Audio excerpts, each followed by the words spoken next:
سخنانی چند پس از فوتم در مجلس یادبودم. دوستان، بستگان و عزیزانی که به خاطر فافان یا فرزندانم در این گرد همایی حضور دارید، برای یادی که از من میکنید سپاسگزارم. اولین تقاضای من این است که این جلسه را به خوشی برگزار کنید. بگذارید مجلس یادواره من به شیرینی برگزار شود، نه به تلخی مجلس ختم. از فرزندانم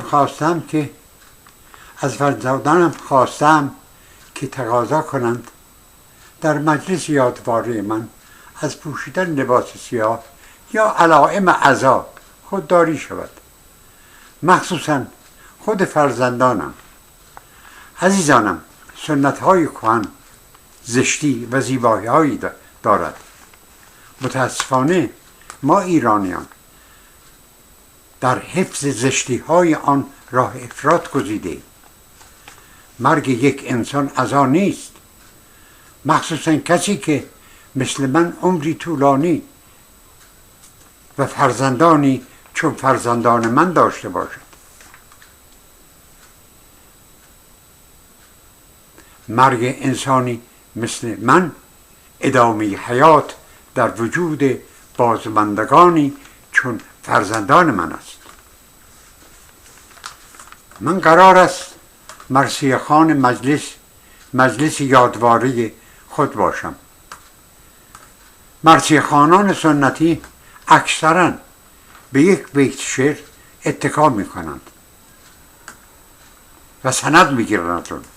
میگن گرگ اجل یک از این گله می برد، این گله را ببین که چه آسوده می چرد.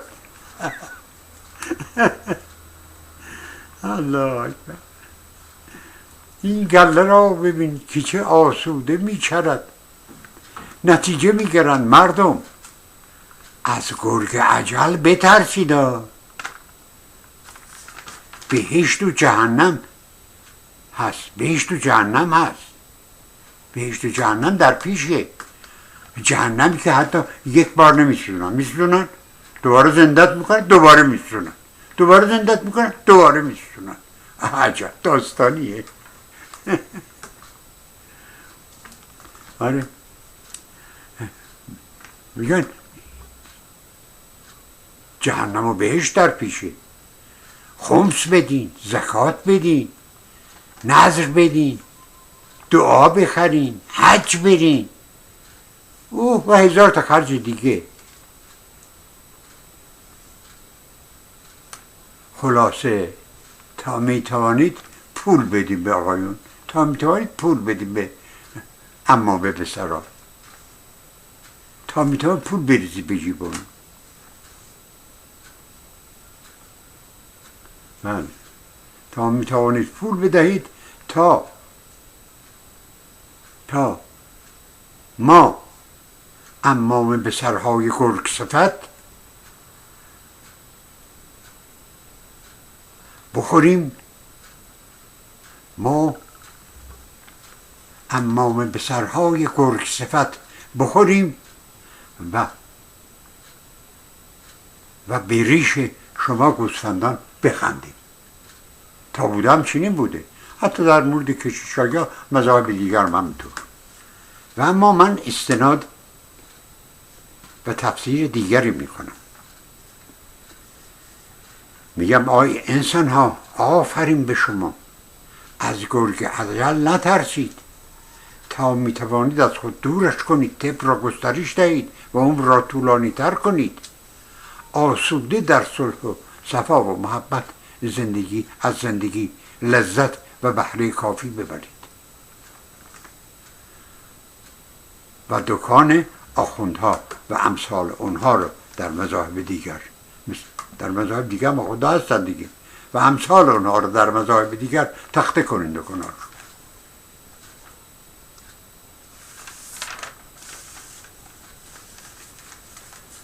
بله، من خرما رو خیلی دوست دارم، مخصوصا با شیرپور اجدادی. شیر پلو به پدرش داد. من خیلی دوست دارم بابا خرما رو با اون بخورم. ولی وجود خرما در مجالس ترحیم که اخیراً گردو هم داخل اون می‌گذاشتن، البته خیلی هم خوشمزه بود، ولی نمیخواهم وجود خرما مجلس یادبودم مرا شبیه مجالس ختم بکند،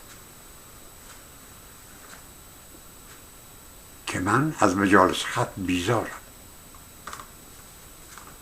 عرض کردم که مرگ خاتمه زندگی نیست.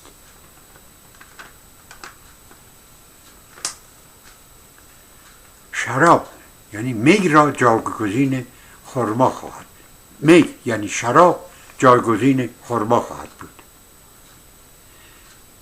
می از پایه های اصلی بزم ما ایرانیان بوده و هنوز هم کسان که به هر و هنوز هم هست. می از پایه های اصلی بزم ما ایرانیان بوده و هنوز هم هست. کسانی که به هر دلیل شراب نمی‌خورند اگر به خاطر و به یاد من لبشان را به می تر کنند، مزید سپاس. خیلی متشکرم از اونها که این کار بکنه. وصیت کردم به پیروی از هندوها و آگاهی به اینکه آتش زداینده هر نوع پلیدی است و ایرانیان قبل از اسلام اون رو مقدس می داشتند، تنم را بسوزانند.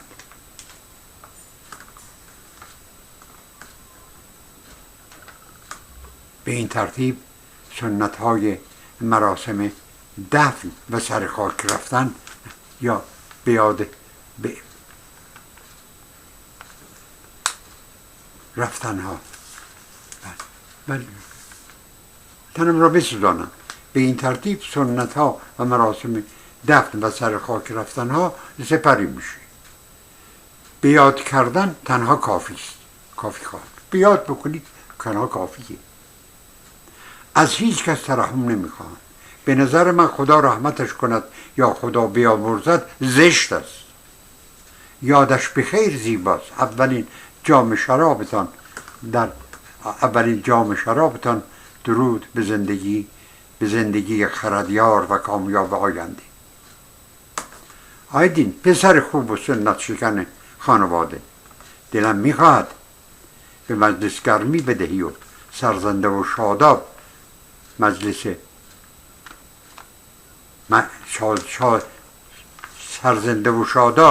مجلس آرا باشی. به درود از شما و درود به زندگی خردیار پربار آینده شما.